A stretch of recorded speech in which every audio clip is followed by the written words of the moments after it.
சாய் பக்தர்களுக்கு என் அன்பு வணக்கங்கள். ஓம் சாய்ராம்.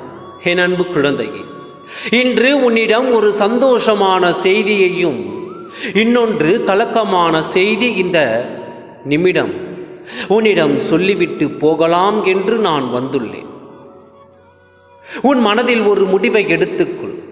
இதுவரை கிடைக்குமா கிடைக்காதா என்ற உன் வாழ்க்கைக்கான முடிவுகளை நான் கொடுக்கப் போகிறேன். இதை கேட்டு தெரிந்து கொள். உன் வாழ்க்கையில் என்ன நடந்தாலும், எந்த ஒரு காரியம் நடந்தாலும் அதற்கு காரணம் உன் துணையின் இல்லத்தில் இருப்பவர்கள் தான் என்று நீ முடிவு எடுத்து விடுகிறாய். அது சரியல்ல.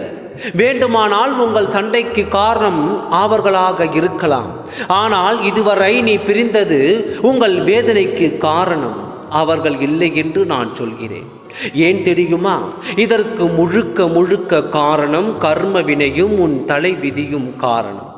இப்படியெல்லாம் நடந்தே ஆக வேண்டும் என்ற காரணத்தினால் தான் உன் இல்லத்தில் இதுபோல் பிரச்சனைகள் வந்துவிட்டது.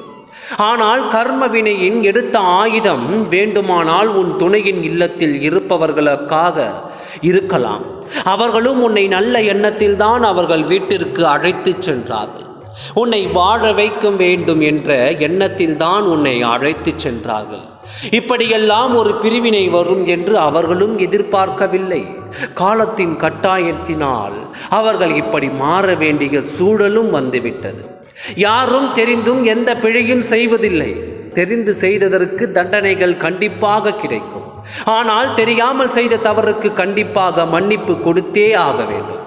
அப்படிப்பட்ட மன்னிப்பை உன் துணையின் இல்லத்தில் இருப்பவர்களுக்கு நீ கொடுத்துதான் ஆக வேண்டும். காலத்தின் கட்டாயத்தில் ஆயுதமாக இருக்கும் அவர்கள் எந்த பாவத்தையும் அறியாதவர்கள் தானே. அப்பொழுது நீ மன்னிப்பு கொடுத்து அவர்களது குடும்பத்தை நீ ஏற்றுக்கொள்ளத்தான் வேண்டும். இப்பொழுது நான் சந்தோஷமான செய்தியை சொல்ல வந்தேன். உன் துணையின் மனதில் மாற்றங்கள் வந்துவிட்டது என்று நான் சொன்னேன் அல்லவா? இப்பொழுது முழுமையான மாற்றம் வந்து உன்னை பற்றி தான் இல்லத்தில் நான் என் துணையோடு வாழப்போகிறேன் என்று சொல்லிவிட்டார். இது சந்தோஷமான செய்தி. இப்பொழுது ஒரு கலக்கமான செய்தியை நான் கூறுகிறேன். உன் துணை இப்பொழுது உன் துணையின் இல்லத்தில் இருப்பவர்களை வெறுத்து உன்னால் தான் என் வாழ்வு இப்படி ஆகிவிட்டது என்று அவர்களின் வாழ்வில் இருந்து முற்றிலுமாக ஒதுக்கப் போகிறாய். ஒரு வகையில் நீ அதை நல்லது என்று நினைப்பாய். ஆனால் அது வேண்டாம்.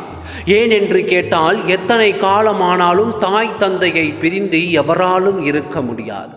இப்பொழுது வேண்டுமானால் உன் துணை அவர்கள் எல்லாம் வேண்டாம் என்று உன்னை நோக்கி வருவார். வந்து சில காலமான பிறகு இன்று உன்னால் தான் எங்கள் குடும்பம் பிரிந்தது என்று சொல்லி உங்களுக்குள் மீண்டும் பிரிவு வர காரணம் ஆகிவிடும்.